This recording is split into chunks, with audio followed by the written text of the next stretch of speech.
அங்க இருக்கக்கூடிய மாணவர்கள் படிக்கிறதுக்கு ஏதாவது செய்யறாங்களா? இல்ல. எல்லா ஸ்காலர்ஷிப்பையும் நிறுத்தியாச்சு. பெரும்பான்மையாக இருக்கக்கூடிய அந்த மக்களுக்கான நலன், வேலை வாய்ப்புகள் ஏதாவது செஞ்சிருக்காங்களா? கிட்டத்தட்ட நம்முடைய நாட்டுல சுதந்திரம் பெற்ற பிறகு இன்னைக்குதான் அதிகமான இளைஞர்கள், இளம்பெண்கள் வேலை இல்லாமல் இருக்கக்கூடிய ஒரு சூழலை இந்த நாட்டிலே உருவாக்கி வைத்திருக்கிறார்கள். இதுதான் அவங்களுடைய சாதனை.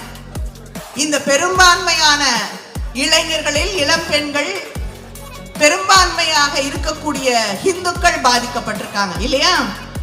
இப்படி யார் எடுத்துட்டாலும் விவசாயிகளை, தொழிலாளர்களை என்று எந்த துறையை சார்ந்த மனிதர்களாக இருக்கட்டும், மக்களாக இருக்கட்டும், அவர்களுக்கு என்று எந்த நலனையோ அந்த மக்களுக்கான எந்த திட்டங்களையோ செய்ய முன்வராத, செய்யாத ஆட்சிதான் மத்தியிலே இருக்கக்கூடிய ஒன்றிய பிஜேபி ஆட்சி என்பதை நாம் புரிந்து கொள்ள வேண்டும்.